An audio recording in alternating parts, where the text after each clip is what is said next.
he more of a ganker or something like that? And Mag's a good hero for that. He fits a lot of different purposes. He doesn't really limit your draft. Same thing goes for junglers. Junglers are good in pretty much every kind of lineup, and that's why Ophelia, Tempest, Parasite are all valued so highly as well. It's just the fact that you can lane him so differently. All right, so we do see it here once again on the Legion side. So Magnus, Ophelia, Puppet Master. The overall lineup so far for the Legion team, you got Glacius, Kraken, and Kinesis here on the Hellborn side. Kinesis, that final pick. Kinesis has been kind of getting some attention. Speaking of him here and there, Tree, one of these teams that likes to play him. I believe, some of Boxy's been known to play him. I think Rid of Z has even gotten a chance to play him here. So think about this Kinesis pick here, Minnie. I think this goes back to comfort as well. Obviously, Boxy plays a lot of Kinesis, and the hero is a very, very good hero. I think it was a little bit underrated. We are starting to see Kinesis being picked up time and time and again because of that burst potential. Like, the amount of damage that Kinesis can do in 1 to 2 seconds is insane. Like, and not a lot of suicides can really offer that. And I think we are going to see a suicide Kinesis. It can play those secondary support, but I think those extra little bit of levels and extra bit of farm makes all the difference for Kinesis here. So I hope to see it as a suicide Kinesis, but we'll have to see. Yeah.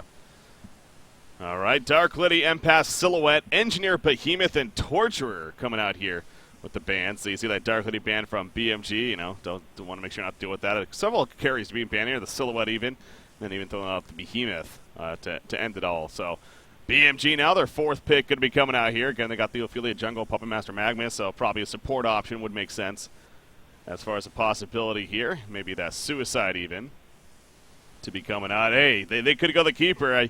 You guys synced it yesterday against against Willow Keeper, and that seemed pretty strong. The Keeper Ophelia bringing that back. Of course. Yeah, I mean, you gotta look at the lineups. You gotta see what do they got, what can they deal with, and I think I haven't watched the games yet, but I think we were like a lot behind in the first game. It was just the power of the draft, though. Like, it doesn't matter where the resources are at. If you have the superior draft, you're gonna win no matter what. And a draft like that, it just pretty much plays itself. Ophelia, Keeper, Soul Reaper. You just right-click the base and go. Don't miss position, use your spells, communicate, and you'll win. That was fun to watch. Riftwalker coming out here for Willow Keeper. So Rid of Z getting his signature hero, you could say, in that Riftwalker. A lot of fun to watch, and definitely going to end up with it, I'm sure. So this is another one. This is one of these we don't see it a whole lot played by anyone else, but he likes to play it and plays it damn well in the end. So excited to see how that turns out. Of course, back over to BMG, their final pick now to be coming. I assume that's going to be a support Pyromancer. So again, more of the suicide option here probably to be coming out from Bad Monkey Gaming. We'll see what they end up with here. Maybe a chipper, suicide chipper. That would be fun. That'd be fun. I think it's probably going to be a tri-lane, short lane here, though. I actually don't think so, personally, because Tree, when they pick Riftwalker, to me, that screams jungling support. And if it's a jungling support, that means Susan's probably going to start off in the short lane, because Balthazar will be short, one creep of short. So it's going to be a tri-lane, so I would like to have seen Keeper or Warbeast here, because they're pulling suicides. They can just take a creeper and just pull it to their own tower. They don't really care about lane positioning. They don't care if they're up against a tri-lane or if they're only up against one hero. So I think this is a little bit of a misdraft from BMG. A puller here would have been stronger. Wild Soul, Warbeast, Keeper. But hey, they know best. They need to pick their comfort heroes, and right now they have a lot of stuns. And this is something that I think Old Reason Gaming probably were the first team to do. But basically, you pick so many stuns that it doesn't matter if you screw up your spells. It doesn't, like, you have so many abilities that you just throw at the enemy that it doesn't matter if you hit them or not. Some of them have to land, and you're gonna get kills when you stun them. Some of them are bound to hit, yeah. Yeah, it's a solid strategy, especially for a team like BMG that are not scrimming. Like, they are not actively playing Han. Yeah. And I think it's a smart draft because it's easy to execute. It doesn't require a lot of communication. It's just stun, and then you stun on somebody else's stun. Very simple. Easy gaming. Easy plays. Yeah. Willow Keeper here, their final pick now. They got plenty of time to think about it, 40 seconds here Mini It's got to be a hard carry. Yeah, what do you think about this draft here? How's it going? I say it's got to be a hard carry here because I mean, similar to sort of game one, they don't really have a lot of presence here. The one thing that's different between game one and game two is that here Tree that they rotated to a more of a sort of team fight time of support. They've got obviously Riftwalker and Kraken as well as Kinesis, a lot more sort of team fight oriented. Before obviously they had bubbles and different things like that, which offered a lot of gank but not a lot of team fight in that respect. But now they've got Riftwalker and Kraken, and there's the hard carry Gemini. So they're going to most likely be able to sort of defend the pushes if they have enough farm. If they're sort of too low level or the push comes too early, then they might be in trouble. But if they get 15-20 minutes, if they can land obviously the big ultimates, then Tree can definitely defend the pushes here from BMG. Get to see the Gemini. Gemini's definitely another one of these carry heroes that we've been seeing more and more of, it feels like. So Baltazar going to get his hands on it here, and we are indeed ready for game number 2. So I'm always excited, though, especially Rudy Z playing that Riftwalker. Looking forward to some big plays being made with that Wampa Combo potential. And Boxy again on that Kinesis. So it feels like we've seen this hero get quite a bit. It's on the most by any means compared to others, but we've seen this hero enough to know that this hero does a lot of burst damage even on minimal farm. Yet I'm still surprised every time we see it, I feel like. So we're going to see Boxy play here, and again, I'm sure going to be surprised once again as far as that burst damage potential. Just overall, though, this game is just filled with magic damage on both sides, especially BMG. They're a lot about magic. Of course, later on, mid to late game, definitely a lot of physical presence in the Puppet Master, but we got a lot of the stuns you're referring to, especially on the Legion side once again. So, but even on the Hellborn team, they got some good coordination possibilities. A little bit of a interaction here. Yeah, the Courier, it's a danger monkey, man. Needs to get out of there. Baiting them, man. Yeah. Trying to bait Tree to go for it. That's true. You can't forget about that last game. I think I kind of did until it just hit me. The Courier died early on for Willow Keeper, remember. So kind of wonder how that may have affected things. This is something, if you look at the observatory here, this is something that Willow Keeper does every single game. And I'm not sure if other teams have picked up on it as well. But Boxy, they have the Courier there at the observatory, and I think it's Root of Z that buys Boxy a crap ton of regen and a ward at around 2 to 3 minutes. If you guys look at it, the Courier's going to walk down to Boxy and give him regen and wards from the Courier.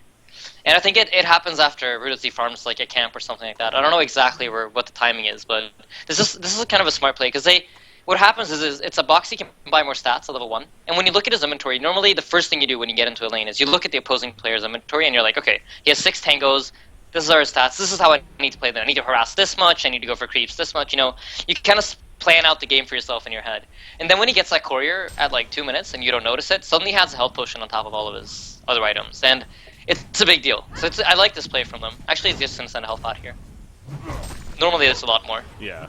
So has a health pot, and here comes that Danger Monkey. Again, needs to be a little bit careful with it. Not to put in a bad spot, but got to bring that to him, and we'll be good there. So, yeah, just some on-the-fly execution there. Yeah, it is.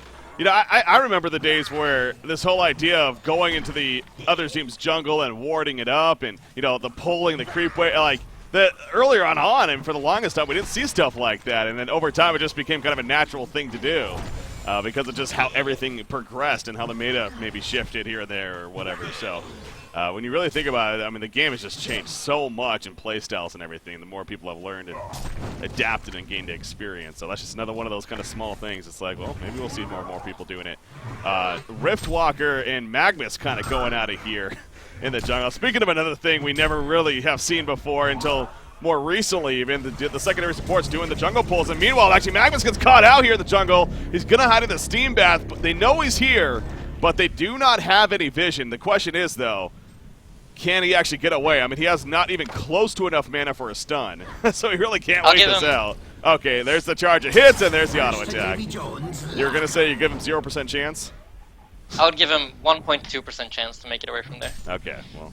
And only because he's yeah, no other true. player. Or maybe Boxy could have made it away too, but only them two. Or Krake, like last game. No, not Krake. Only those two, okay.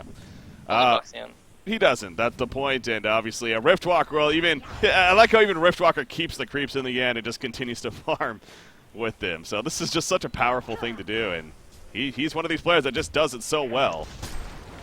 Because he has that experience, so good execution coming out. I think this is one of the things that people miss. Like when players like Swindle Melons, Chessie, Limp, all these guys leave Han, there is a new generation of players that come into HANA, and they have their own style of playing the game. You know, they have their own take on how to win a game. And this is one of those things that I think we would have probably never seen if Stay Green was still in the game, because people would have been trying to adapt to their playstyle and the way they do things. So I think it's really cool that the Tree have developed their own way to play the game, and this jungling secondary support is really cool, because I've never seen it be done before I saw Tree do it. Yeah. That's interesting. Actually, speaking of Boxy right here on a Kinesis, he's going to be gone to the bottom lane. Magnus even joining the party. And it's always good to see as Suicide players, if they just having so much struggle in their lane, why not go elsewhere and set up some ganks? And that's exactly what Zibe does. So, well played. He obviously died earlier, and that allowed him to come all the way to the bottom lane, so kind of a negative, but he makes a positive out of it in the end and takes out Boxy right there. So good execution as they followed up. And this is definitely shaping up to be a game where both short lane carries should be looking to have a pretty good start here. Yeah, but I mean, I think actually this does favour Tree though, because although Kraken's doing quite a bit of damage to Pebbles, but I think Pebbles should be fine. And then does toss him back actually. Pyromaster is coming in, but he should be fine in the end. Yeah, he should be fine. But going back, I think this does sort of favour Gemini slightly, because I mean, Pyromaster is a great carry. He can do a lot of work, but I think in terms of raw late game potential, I think Gemini can definitely out carry Puppet Master. I don't know what Insania feels, but I just think obviously him being the agility carry, and obviously some recent nerfs that Puppet Master's sort of received, I just think Gemini would be able to carry harder than Puppet Master. I mean, if this game would go from early game and straight into late game, I would completely agree with you. But unfortunately, there is a phase in between that called the mid game. Yeah. And looking at the lineups, BMG, if they get their items and get to the mid game with the Blink Dagger on Pebbles, the Blink Dagger Mag, and Puppet Master with a Shroud BKB, there is not really a lot that Tree can throw at them. The physical damage in Gemini is going to take much longer to kick in than those items will for BMG. So, because of how the lineups are drafted and because of the surrounding heroes around the carries, this definitely favors BMG. This is kind of a stale situation where BMG are allowed to farm their items and to then set the game pace as soon as they have their blinks is heavily in their favor. Tree needs to be ahead entering the mid game if they want to have a chance to even force this game to late game. I just love watching this Riftwalker, man. I mean, he's obviously very low in life, but I mean, he's 265 gold per minute 5 minutes into the game. Again, he's done this before. He's so comfortable with it, and it's definitely impressive to continue to watch. Middle lane, Kraken actually avoided the Stalagmites early on. Whether he avoided it or just a misplay is up for debate. Poor man's portal key into the Catman champion nuke, though. Can Kraken actually escape from this? He has a charge, but he couldn't even use it in time because the damage follow-up was too much right there. So despite the Stalagmites missing initially, almost kind of a blessing in disguise to force him to go one way and ultimately run into a death trap right there. We're going to see the vote to pause coming out from BMG, but you look at Zibe. I mean, he's basically made a point. Like I said, he struggled at the top lane. He ended up getting bloodlusted. So he makes a point to just come on him. He helps set up a counter kill, and now he's actually doing a creep pull right here in the jungle. So this is really smart rotations, and I love seeing this. I mean, I played with these guys back in NK, if you recall, before Thailand. It's Ziba, Tank, and Hacks. I mean, I played with all three of them. I know what their Skype sounds like right now. I think we did even a Skype cast with you guys on Honcast. And at times, the atmosphere can be pretty tense, and people can be angry at each other. But when the team is clicking like this, it's a lot of fun to play with these guys. They're really fun people to play with when you're doing good. And this is something I think is really important for them to get those early rotations, get those early kills, because they're really snowbally players. Yeah. Zib especially. If they get a good start, they know exactly how to take that good start and make it a win. So getting a little bit of, like, even though Zib is 0-1-1, he's been involved in kills. And the fact that he's been involved in kills means that he's going to have a bigger impact than if he wouldn't have been. A lot of the time, finding that first kill is usually the hardest. As soon as you got that under the belt, you're just into the game. Alright, so kills the full doing good right there. And yeah, obviously, well, I missed that to pull, unfortunately, but and low healer is okay though. And low healer is a lot of the hardest to stack. That's so frustrating at times, to be fair. Yeah.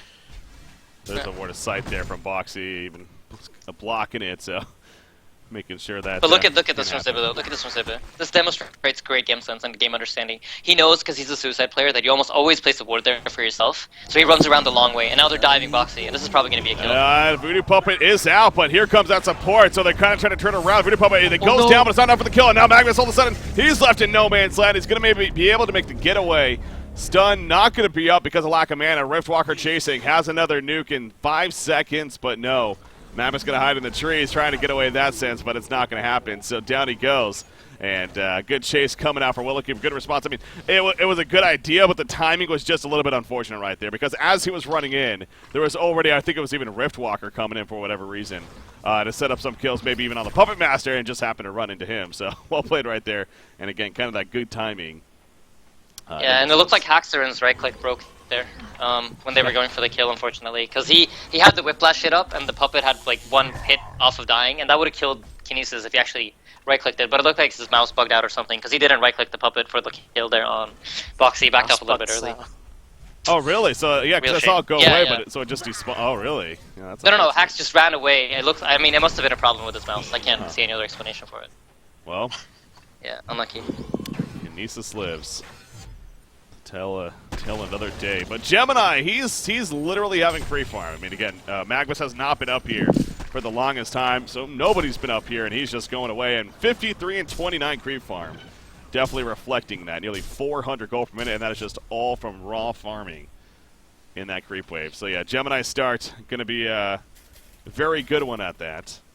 Now, we've seen like items like Nullstone recently on Gemini, and it kind of seems odd in a hero like Gemini because of the split factor and how you wouldn't get that effect when he does split up. Middle lane in the meantime, Kraken actually going to be dove on by Magnus. He does have team support though. Here comes the Wormhole! Ruda's here with the Wormhole! The release on Kraken, and that was a perfect bait right there. The double tap for Kraken. You know what? I said it before, and I'll keep saying it, man. I love watching this guy play Riftwalker. What a player, man. That was massive. And as a support player, I have to say, like, the biggest thing that casters miss is the fact that the hardest thing to do as a support is you don't have the same amount of gold as a carry does to, like, TP around all the time. More often than not, you have to be positioned in the right place. You have to predict where is the opposing team going to gank, you know? Where are they going to make their play? And, like, it looks simple. Okay, it was just there and he got the ulti off, but that is a big deal. Like, the fact that he knows that, okay, you know what? Around 8 minutes, BMG normally goes for this mid play. Pebbles is like, looks at Pebbles' items and goes like, does the math, you know, alright, they're going to go mid. And then he sits there behind the Kraken and understands that, you know, that's where the gank is going to be. And that hat trick can eventually turn out to be game decisive. Because now Kraken got steam boots, he's 1,000 gold off of his blink, he's allowed to go bottom now, and look at the movement happening. You get that one kill. He tried. The movement is happening, but... the lag. Oh, yeah. The DC. Dude, see? It's always something. It's never the players being bad. I know this. It's always something. That's unfortunate, but yeah, again, it happens, and life moves on, I guess, so... but yeah, that's actually a really good point to bring out. I guess I honestly have never really thought of it from that perspective. You know, just really looking at the items, kind of paying attention to that clock, and it's just like clockwork. I guess would be a good word for it. Exactly. That's where the experience kicks in. The more you play against, especially these top tier teams, the more you're going to be used to. Okay, you know, teams falling into these traps that they do a lot of repetition in certain cases, and you know you can pick up on that. So exactly. Perhaps that's exactly what we saw right there, but. Yeah, but so going back to Gemini though, he actually gets the Energizer. What do you like to see? What would you like to see on a Gemini here in Zania? I suppose I'm a little bit of an item hipster, but I like to see Sackstone on Gemini. I think it just makes him so powerful in the early game. He gets a big mana pool, gets a lot of armor, and a lot of stats. You know, you'd be surprised at how much stats the Sackstone gives you, and those stats really makes his E very powerful. And wait, correct me if I'm wrong. Wasn't Balthazar? Doesn't he skip his E until like level 24? Is he the one that did that? I know somebody did that. I think somebody had level that. 1 into it. Yeah, exactly. I think that's Balthazar. I hope not. No, I hope not. Anyways, though, why would you buy yeah, you should definitely max it. I've seen no reason for taking stats over it. Yeah. No, but I personally like Sackstone a lot. Sackstone into maybe like a Dawnbringer. But I know the USA team that runs Gemini pretty much every game. They do the Manta, Geobane and Frostwolf Skull, so that's probably the best build. But I personally like Sackstone. I think that's a great way to do it. Do you think you need Stronger Head here, though? Because there's so much like lockdown and magical damage coming from BMG. Like, normally I don't like Gemini's picking up Stronger Heads because obviously it doesn't really work when he splits off. But in this case, I think you could maybe call for a Stronger Head. I don't know. Yeah, I mean, he's gonna need one. I think Gemini's a little bit of a misdraft into this game. You don't want to pick Gemini into a lot of stuns because you don't want to build Shrunken, as you said. I don't know, it's gonna be a hard game for Tree. Just pure draft-wise, BMG's in an amazing spot. Even though they're 3,000 golden experience behind, it doesn't matter too much. Their draft, I mean, as soon as it clicks, it's gonna be very hard for Tree to deal with it. So I hope they continue to make these plays, continue to be in the face of BMG. Don't let BMG just fall back and play this their way. Don't let BMG be in charge of what happens. Now, I'm kind of just picking up on it, but Tankafed has not really been the most involved this game, and he does have the assist, but we're coming up to 10 minutes in, no tower presence as far as pushing goes, and his farm as well is only 200 gold per minute. He does have the Ring of Sorcery, but it seems like he really hasn't been having the most effective time, unfortunately, for his team, and I wonder if that, has maybe something to do with even Magnus kind of being in the jungle, they're almost kind of sharing it in a sense, or trying to spread that farm, but for whatever reason, hell, even looking at Magnus, look at he even goes Striders here. I mean, that's how just behind he's been, and how nothing he's been able to get. Being 0-3-1 doesn't help, of course. So, what do you guys feel like, though? Do you think that there's some obvious reasons there, or is it just kind of surprising that they're struggling? Well, his jungle was initially blocked, and at the same time, it's kind of hard to sort of gank Kraken in the sense of his mid lane, because there has been a lot of rotation coming out from the dual supports from Tree, so he doesn't obviously want to make a rotation and then end up, what happened last time with a triple kill for like Riftwalker in that respect. So at the same time, maybe he should be getting active, but arguably it could be worse if he starts going for ganks if they fail, and obviously his camp's well blocked, so in that sense his farming hasn't been too great either. So we got the Ancients triple stacked right here on the Hellborn side, so we'll see if who eventually gets that. Maybe the Kraken, maybe the Gemini, depending on who they want to get priority farm on. But yeah, don't expect a Portakey on Magnus, I guess, is what it really helps come down to as well anytime in the near future, because, again, his farms just continue to be a struggle. And he's basically, his sole source of farming right now is just looking for kills. I mean, he's not even be able to creep farm anywhere for the time being. So they're trying to do that middle, but I think you can safely say Willow Keeper's also very aware of that as well. They're not giving them easy opportunities. They're playing somewhat safe themselves. And actually Riftwalker and Glacius even kind of sharing the jungle here even for the time being. Yeah. So not a safe play. No, this is a really good play from them. I love to see this. They're not just leaving the triple stack here for Gemini to reach God mode and go farm it. They're just like, you know what? If you want to sit top and be AFK and not have an impact on the game, we're going to farm your stacks and put that gold to use.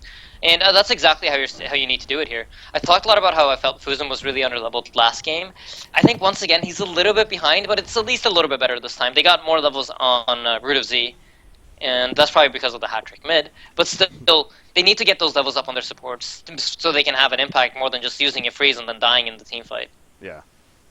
Pebbles, you see where his positioning's at, but unfortunately it's running right next to a ward of sight, so Super KG trying to be sneaky right here. Again, that's not going to really happen in the end. So, in fact, he needs to be careful not to get turned on himself. You do see some illusions from Kraken being sent out, maybe trying to bait something here, but when you send out two like that, it's pretty obvious, so I would have liked to see him send out one illusion right there, maybe at least try to get something, but no. He doesn't, so in the end, Pebbles picks up on that and actually falls back before anything dangerous happens. So Steam Staff finished on, or picked up on Puppet Master, so he is working towards that Assassin Shroud. But again, you just look at the GPM chart, compare that especially to Gemini, who's now at 430 gold per minute, or 425 really, at this time, so much better. I think at this point in the game, if you're BMG, you gotta look to do something. Like, they're not playing active with Mag. Mag isn't... I said this was good for them as long as they kept going, but right now they're not laning. Basically, we got Tree sitting on every single lane. They have a player, they're getting experience, getting gold. Even if it's not a lot, they're getting gold on every lane. Whereas BMG, they're only farming one lane, and that's the Puppet Master. Ophelia, she's farming, but once again, she's not the hero that they need to get the items on. It's the Mag Blink and the Pebbles Blink that are the key items. Pebbles now only 100 gold off, so I would love to see them make some movement with that. Unfortunately, though, I have to say, Super KG does not have the best record with Pebbles when it comes to in this kind of a situation. I feel like the times he's one of those players that probably he does way better on hookers. I'd say. Well, let's put it like that. Yeah, no, we talked about that recently. I mean, it feels like Super KG's been playing a lot more non-hooking heroes, and for whatever they just feel like works. But he has been playing quite a bit of Pebbles, and we got Quincy here. I mean, I wouldn't be surprised if he's even looking at that right now, but get some information on how he fares ultimately with Pebbles. I kind of agree. I'm very curious what the stats say, but I do kind of agree with you. It does feel like it's not his overall play style. In the end, granted, it's an aggressive hero still. He's got the portal key, good for initiating with, but yeah, a hook, obviously the skill shot a little bit different than jumping into the front lines right in their face and going for that stun and, being in the front line. So that's definitely... It's a different skill, basically. Worth noting. When you're... Okay. Sorry. Well, there you go. I'm really sorry. Stop talking over me. I'm sorry. Right. Yeah, you see right there, only 5 games played. So again, take that you will. But I do see where you're coming from there. But go ahead though, whatever point you're gonna make. All right, I was gonna say, I think it's a different skill. Pebbles is a different hero in how you think when you play the hero. When you're playing at Pebbles, you're kind of, say you're playing Devour. Your job is to find key hero, pull key hero in, make sure you land that hook, and you have all the time in the world to prepare yourself. With Pebbles, it's more like, okay, if somebody missteps, I need to be on top of my game. I need to be right there. This is more of a timing decision that you need to know when it is. When is the correct timing to go as a Pebbles? Whereas with Devour, it's just like basically wait and land the hook. So they're two complete different mindsets when you're playing those two heroes. Both initiators, but they work in complete different ways. That's interesting. Toss right back. There. Oh yeah, middle lane. They're going to go in right here on a Kraken. Kraken is ultimately going to fall, so able to make the play right there to at least set up the kill on a Kraken. We're not done just yet, though. In fact, BMG going to continue to play the aggressor, and they go the chuck on a Glacius right there, back into his teammate, and the Ophelia, and down he goes. Wormhole is coming out, but this time not as big. It didn't hit really much, but the big follow-up from Gemini's there. But now Gemini taking some good damage. The Magma's done. The Pebbles on follow-up, and down falls Gemini. Kinesis here, though. He is level 11. He already used that mass control. He is tanking with that shield as well. But the regen rune on Pebbles, he's going to go back in. He chucks him right into Magnus. He's going to use that stasis smash right there. As soon as it comes down, the stun was a little early from Magnus maybe, but still it goes off. Stalagmites connects, and Boxy will he fall? Yes, he will. Beautiful play coming out from Bad Monkey Gaming. They persevere in the fight. No buybacks being used, just simply resurrections time as Kraken comes in, but he's just too late to get there in time. So that was a hell of a fight. Again, the Wormhole not nearly as big that time around. And that allowed for BMG to kind of fight back right there. Yeah, but you saw the damage from Kinesis, though. There's so much burst potential. Like, the Poem Master completely just got blown up before anything even happened. Like, he didn't get his ultimate off, he didn't get any spells off because of that burst potential from Kinesis. And now, I think he was only level 10 before that team fight. He's level 11 now. And Poem Master is most likely going to be building a Shrunken Head before that. But this is the issue. Like, do they want to take a team fight? Do they want to start pushing without the Poem Master Shrunken Head? Maybe if the initiation is good enough, they do have the Astrolabe and Ophelia, but still the presence and the team fight from Tree is still here. And it's something that the BMG do need to worry about.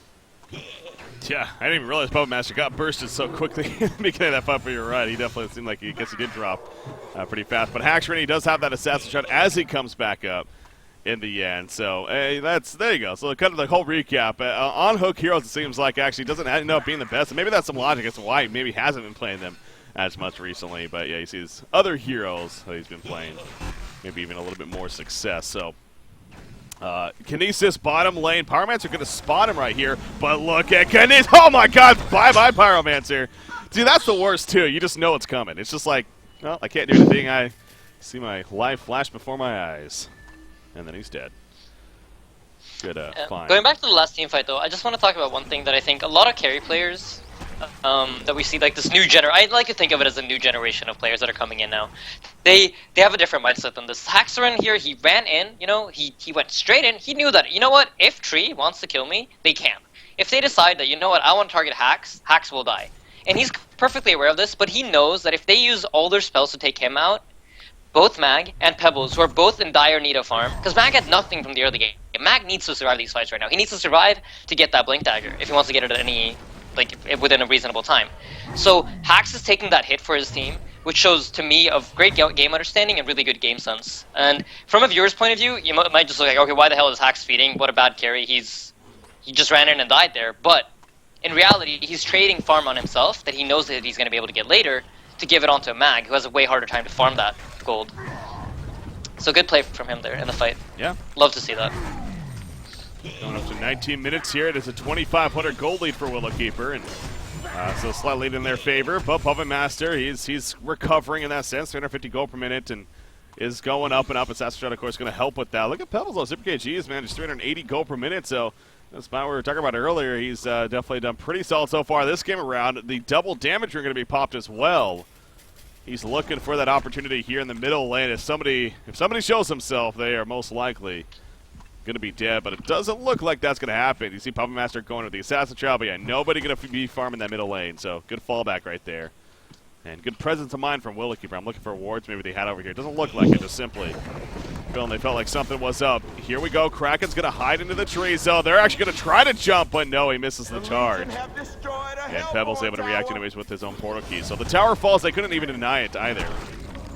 And the pressure is enough from Bad Monkey Gaming right there. So well played. Frostburn is finished here on Gemini in the meantime. He's got that. And Gemini does have that portal key, man. He's been living the struggle life here in game number 2, but he actually manages to get the portal key here. He's even still sitting on the mana battery, no power supply. But wanted to prioritize that, and understandably so. But again, he did go those Striders, so I wonder if he maybe plans to upgrade those later on or just stick with the Striders. You think Striders are just, hey, you might as well stick with them at this point? I mean, he could always upgrade it. Yeah, I mean, sometimes he could always upgrade him to like post-haste later on in the game, but there's no point really sort of selling the Striders just to go back to Steam Boots at this point. He obviously picked up the Striders at the initial point because he was having that little farm and try to be involved in ganks in that respect.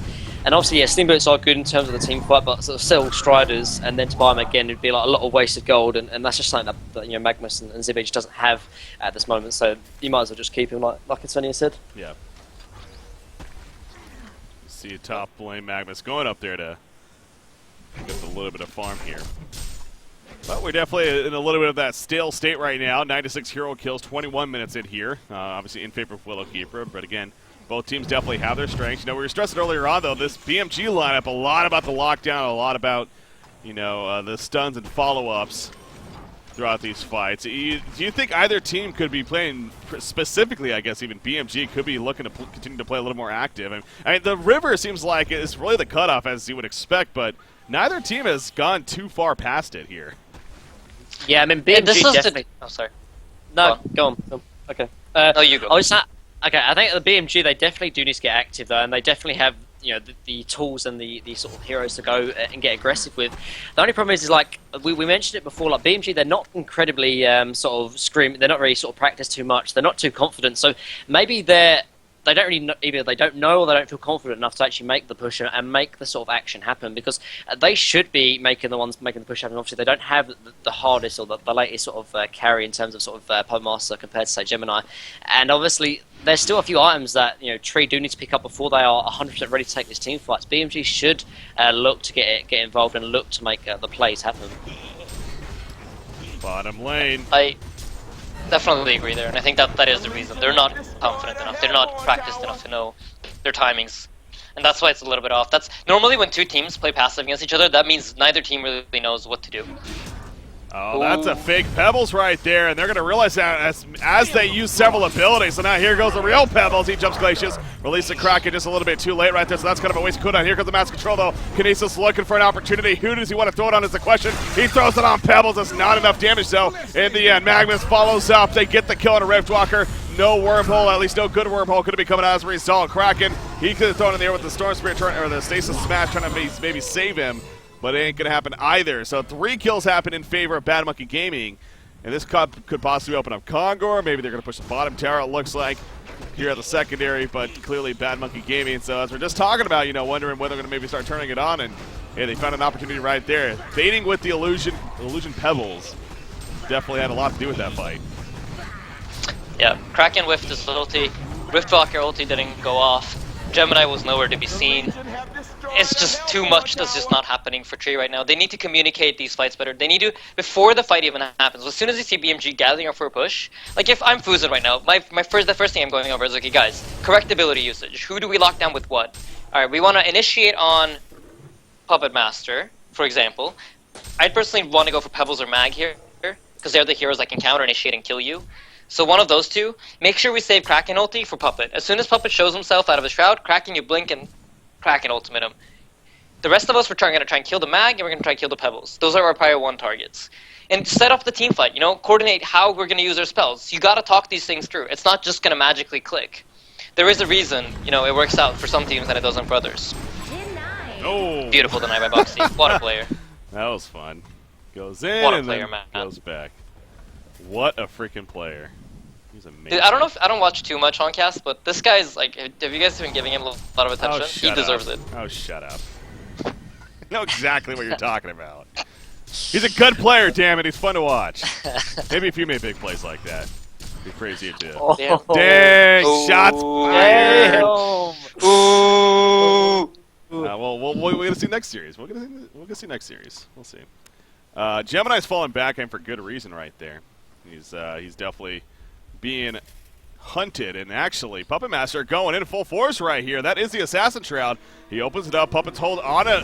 Kinesis, Stasis Match coming out, disoriented a little bit. Slam goes down. Here goes Pebbles though on it. Gemini, the Puppet Show helps kill Glacius as well. Release Kraken does come out though. Mass control used by Kinesis, and they're actually turning this fight somewhat with that burst damage. Riftwalker joining the party as well. The wormhole already used. Puppet Master barely gets survive. No, he will not. He does go down to the end. The Red Void helping with that. Pyromancer now trying to make her escape, but that is a main support Pyro. No chance for her. Big turn for Willow Keeper in the long run. This could even be a genocide to finish things off. It looks like it. As Ophelia, yeah, she just buys the Soulsborg, using the gold that she had. Maybe go for a turn kill. That ain't gonna happen though. And she does fall. Beautiful turn coming out from Willow Keeper. It seemed like it was going to be dangerous initially, especially with the start onto Gemini, but hey, no Gemini, no problems apparently for Willow.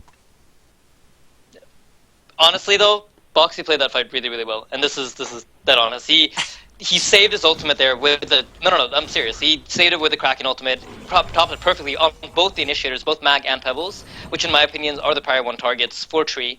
Not popping it on the Puppet Master right away as he could have done, which was really smart.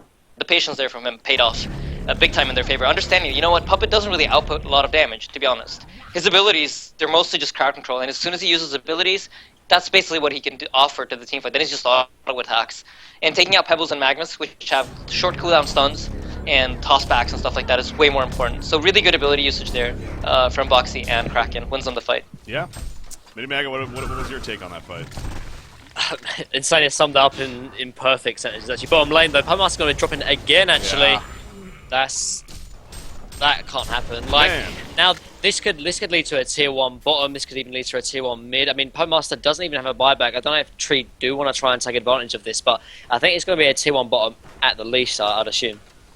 Yeah, this momentum in this game completely, I mean, it looked like BMG was going to start taking it, especially after that bottom fight that happened, but no, Willow Keeper, obviously with what happens on top, and now especially right there with the pick on Puppet Master. I mean, Puppet's still struggling in terms of really getting his next priority item. I mean, his farm isn't necessarily the worst at 390 gold per minute, but, you know, he has Assassin's Shroud, the Whispering Hail, but he's still trying to finish that shortcut head.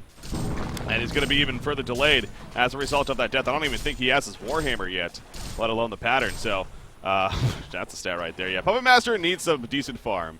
It's what that comes down to. I mean, as any carry hero usually would need, except when it's played by Flensmeister, apparently. So, it doesn't really matter. But Gemini, okay, yeah, he's kind of running into a trap right there, but no, he's going to be fine.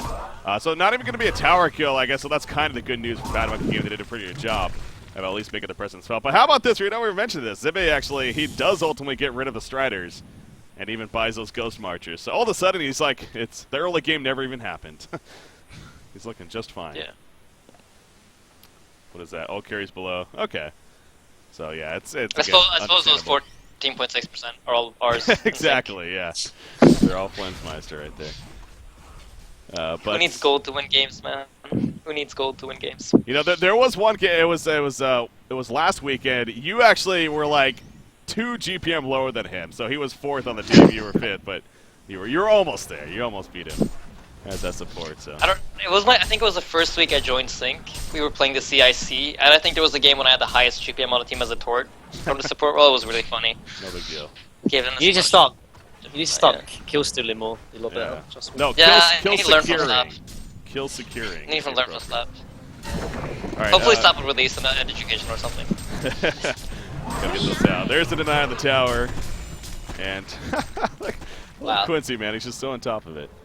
Alright, so still losing a percentage actually in the ones, but overall, I'm just having a fair amount of wins. Okay, anyways, so Willow Keeper, that middle tower being denied right there. So again, BMG putting up a little bit of a defense and scaring them away. But now you're getting to that point though for this Gemini, Baltazar. He's got the Blessed Orb. He's going to be splitting up that Frostburn, and whether or not I assume it's probably going to be the Geometer's Bane first. That's what it usually is at this point. So. Sheepstick for Kinesis going to be in the works most likely. Speaking of that, as far as anything else that's really standing out here, again, the Shrunken Head Puppet Master, definitely priority here. Hellflower in the works for Super KGE, playing the Pebbles. What do you think? I mean, I just saw Zibbe get actually Mighty Blade. Again, safely assume that's going to turn into a Shrunken Head. What do you? I've always felt like Shrunken Head on Magnus is a little bit awkward, and not awkward, I guess, but is it the best item pickup? I think it's comfort, honestly. I know that I've played with like various mid players, and some people buy a Shrunken Head on Magnus, some completely abstain for it, because I think with Shrunken Head, with Magnus, like you stun in and then you ult E, obviously because you with the Shrunken Head, but sometimes if you don't, Kinesis jumping in, actually you're going to try and pick off Pyromancer, but it's not going to get it. But yeah, I think if you have Shrunken Head, then you're kind of the Magnus that stuns in, then erupts, whereas if you don't pick up the Shrunken Head, then obviously you can just start channeling Eruption as your initial initiation, but I think it does depend on what kind of Magnus player you prefer to be. So. What about you, Tania? I think I agree with Mini Maggot here. It really depends. It's from player to player. When I see Zibba buy Shrunken Head on Mag, I think that's fine, because I know Zibba's the kind of player that likes to, play his hero to its limits. He will throw out those auto attacks. Even though he's not hitting very hard, he will make sure that he gets that damage out in the fights, and he's not just going to pop the Shrunken and just run away. So for me, it has to do a lot with who buys it, When Zibba does it, I think it's a good pickup, because I know he will use it to its max use. He's good with that item. It's an item that he knows how to use properly. Yeah. All right, Congar is being attempted, and they definitely have vision of this, so that's not a question. It's just a matter of BMG is comfortable stopping it. You know what? Maybe I shouldn't say that. That doesn't see into the pit. I would assume that they've seen them kind of in this area, but maybe they sneaked in, actually. I think that actually sees the pit. They must have seen them walk in at least. Yeah, well, I don't. Or like they could have, maybe not, because a portal key from Kraken, and you had Gemini maybe Twin Fangs in. I wouldn't be surprised if actually they didn't, honestly. Man, I'm a little bit surprised they didn't take the fight. I can understand, obviously, the tree lineup here. There's a lot of good AOE sort of synergies, and obviously in that chokehold from Congo, it's a very sort of dangerous team fight to take. But at the same time, obviously, they were winning the last previous team fights. They have obviously the good sort of team fight potential, obviously with Pebbles, with Ophelia, with Magnus, and I'm a little bit surprised they did let that go, actually, because now obviously they've got it on Balthazar, so he doesn't really need those defensive items to really be involved in the team fights. He obviously has that second life. And now look at Tree, that they took down the tier 1 tower, and they're the ones actually sort of taking control of this game, and that all goes back to sort of one combo field. So. Now you see the tower exchanging going on, indeed. Pebbles leading the way up here for his team, but this is going to be a case of, I assume we're going to see BMG fall back. I mean, they're secondary tower. Willow Keeper had no reason to stop right here until at least Bad Monkey Gaming makes a point that they are going to defend, and they're not doing that even just yet. Okay, yes they are. TP's coming in. So now what will Willow Keeper do? Again, they have a token of life on Gemini, so it gives them a little more freedom to perhaps stick around if they would like. And Gemini going to sit in the front lines. He's got it split up currently. Kraken going in there, trying to coordinate on a Puppet Master. Here comes that mass control. Will it go off in time? No, but he got locked down. Kinesis got locked down first. Pebbles with the lockdown, and down goes Kinesis. So his damage is basically nullified right there. Gemini is standing strong, but not for long. He's going to end up falling. He does have the token. Can he actually get away? Perfect timing from Zebe right there. That ain't easy, but it's well done. Puppet Show away. Or Puppet Show comes out, but actually Gemini. Voodoo Puppet. Anyways, you get the point. He does Twin Fangs, but it's not going to happen, and he goes down in the long run. So, I mean, that timing perfect, and yeah, Willow Keeper. It was a risk. We knew it going in, but it was also a point of, if you are going to commit to a fight right there, don't go too deep. We talk about that all the time, and they definitely maybe overextended, but it was also a great response from BMG right there, I think it's safe to say. So, yeah. That team fight, it was exactly what I talked about though. Kraken saved his ultimate there for Puppet Master, so you could see they've coordinated their spells up a little bit now, compared to earlier.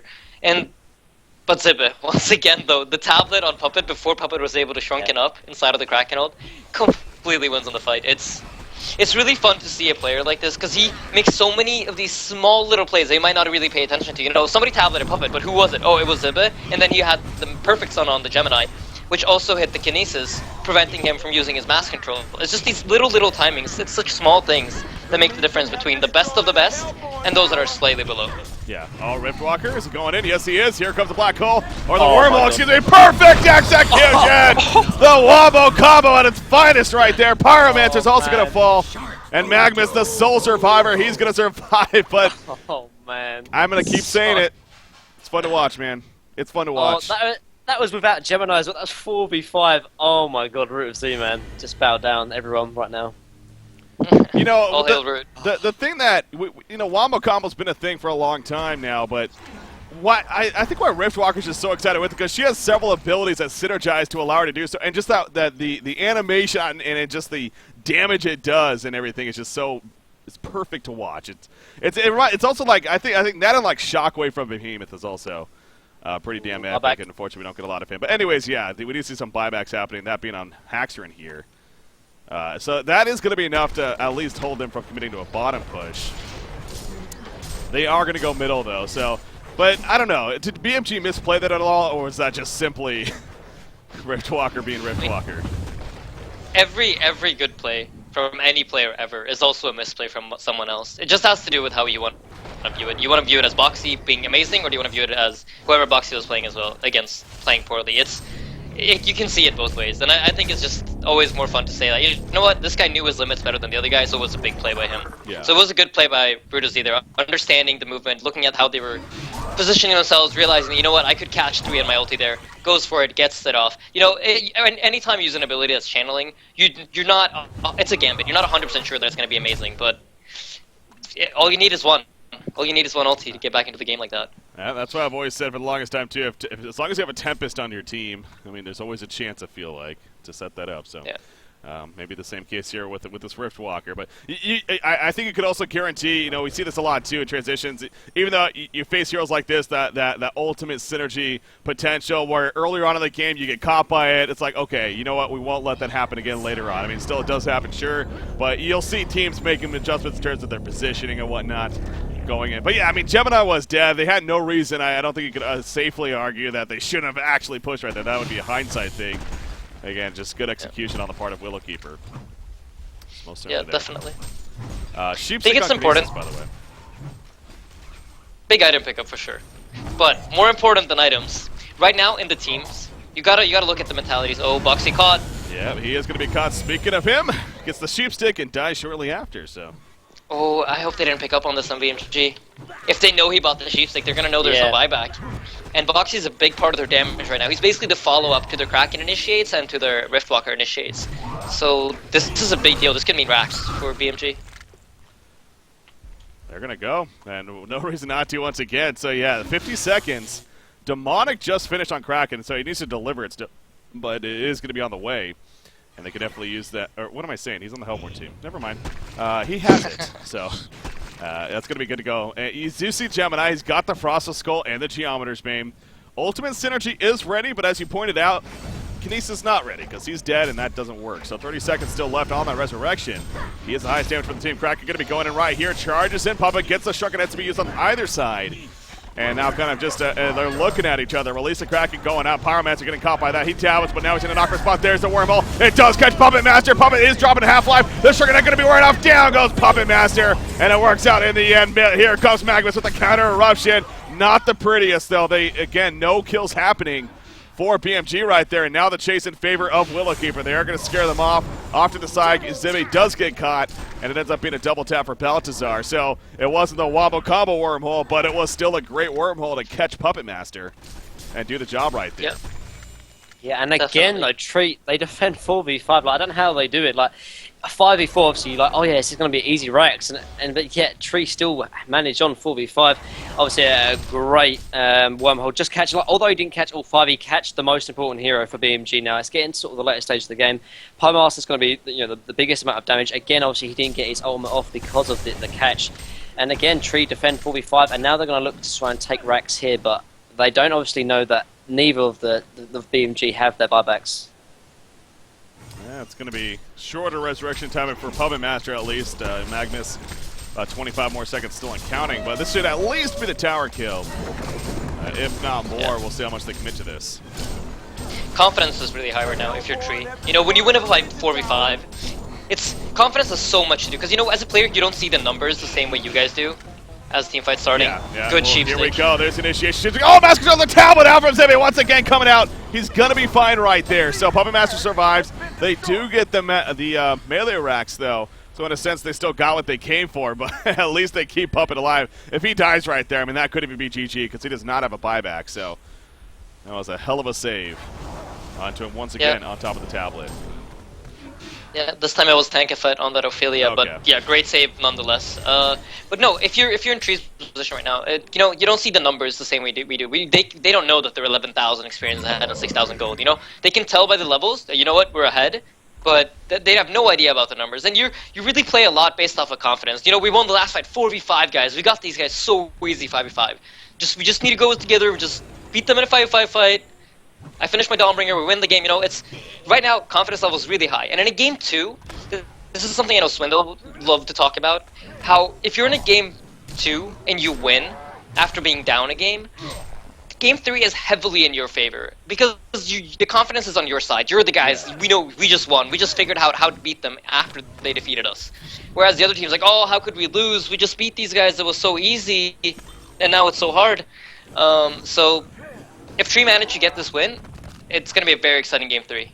And I hope they continue to make plays. Don't be afraid. Right now, they're in a great position. Puppet Master yet to finish an actual damage item. He only has defensive items so far. So continue forcing the fights. He got the fat Gemini right now. He almost has that heart. Once he has that, I think it's going to be very difficult for BMG to bring him down. It's reaching that late game that Minimag had talked about in the early game. We've managed to get through that mid game without losing too much. If you're Tree, they're pretty satisfied with this, I think. And things are going kind of according to plan for them. Yeah. Well, we got, as far as the map control goes, as far as the mini-map in general, BMG on the left side, left top side even, thinking about possibly going for something, if anything, looking for a pick. Look at this Gemini, that's an illusion. So you know that they feel like something's up over here, trying to bait it. But if those illusions lasted 5 more seconds, I think they could have actually even got something. But unfortunately, they despawn, and so Pebbles and Ophelia are going to wait around for pretty much nothing right here, at least for the time being. But you talked about Puppet Master, needs that offensive item here. Is there something that comes to mind? Will it maybe the Hellflower? Will it be the Sheepstick? Savage Mace? I mean, obviously Puppet's one of those heroes that can definitely go many of different sorts. I think I personally like the Hellflower here, but they're going to catch Kraken mid. This is a huge pickoff. Yeah, will it be a pickoff though? Not just yet. In fact, release Kraken comes down. They're going for their turn, so now Puppet Master all of a sudden in trouble. He gets charged back to the Portakey. Gemini goes in, but a tablet actually kind of messes that up, or something did. But anyways, Gemini, he falls back before he too gets caught, so a little bit of back and forth right there, but no harm, no foul. Shark and heads were used though, of course, especially on Puppet Master. That's the big one. Yeah, and its ultimate was used as well, so I think that actually Tree will take that engagement. In the meantime as well, Riftwalker did pick up his Sheepstick as well, so the next team fight going to be even more in sort of advantage here for Tree. So BMG is a very close pickoff, but like I said before, the game is getting later and later, and Tree are definitely going to start benefiting from this. Yeah. So 42 minutes in right now. You see another Kongor attempt going to be happening by Willow Keeper. This time they're not being sneaky about it. They're just going. They're definitely making a point that they are doing it. Ward aside again here, so BMG is very aware that it's happening. I don't know if they can necessarily see the life of Kongor, but it's one of those cases they got to move quicker. Magnus does have an invis, but you got to expect at least 1 or 2 rev wards around here. So yeah, he's playing it pretty safe. He's not just going to go Rambo by any means, but here goes Kraken going Rambo. Speaking of that, eruption being channeled in the background. Here he goes. Struggling is up though on a Kraken. Gemini taking the front of that. Here comes the wormhole though. Right down to Puppet Master once again. The mask control, everything being used. Down goes Puppet Master. And just like that, the Hellborn team going to be coming on top. It looks like Ophelia also going to fall. Pebbles in the background. He's still trying to hold his ground, but that ain't going to happen. GG being called. Willow Keeper takes it here in game 2, and that means we're going to a 3rd and final game in the losers bracket finals of Willow Keeper Bad Monkey Gaming. I mean, yeah, the momentum, you stress that Insania not only after that fight going into the remaining of the game, but now going into game 3. It's going to be all in Willow Keeper's favor at this point. Yeah, definitely. Final thoughts, Insania, we'll start with you. I actually didn't pay too much attention to Kraken this game, but I had my eyes locked on him in the last fight, and he executes that beautifully. He played the team fight really, really well. Like, in general, just not afraid to spam that right-click button on his mouse. He's outputting auto attacks all over the place. And I actually looked at the damage charts right before the game ended, and he was the highest damage on his team by quite a lot. And as a Kraken, when you have a Gemini and a Kinesis in your team, that is impressive. Yeah. So he probably did more than we actually give him credit for that game. You only see the big plays from Boxy when he just blows something up, but Kraken definitely having a fantastic game there. I think it was sitting at 17% of the total damage on that game. So really well played on his end. And I think that's a really early concede there from BMG. I'm a little bit surprised. I hope Atmosphere is still good on their Skype. They just drop the game and move on. That's fair, yeah. You could definitely question if they actually should have conceded